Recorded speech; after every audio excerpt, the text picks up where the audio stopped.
Hello everybody and welcome.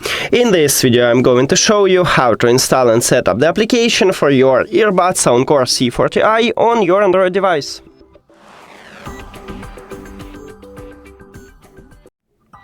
You have to start by open Play Store and then go to the search.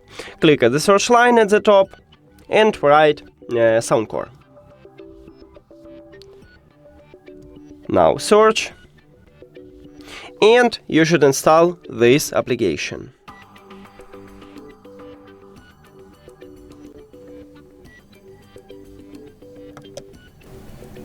Now open it. Click Agree and Continue. Now you can sign in into your account or create a new one, but I'm going to skip it, I don't need it, and right here at the right side you can select your region. Then, if you need notification, click Allow. If you don't need it, click Do Not Allow. Click Add Device and Allow. We did it!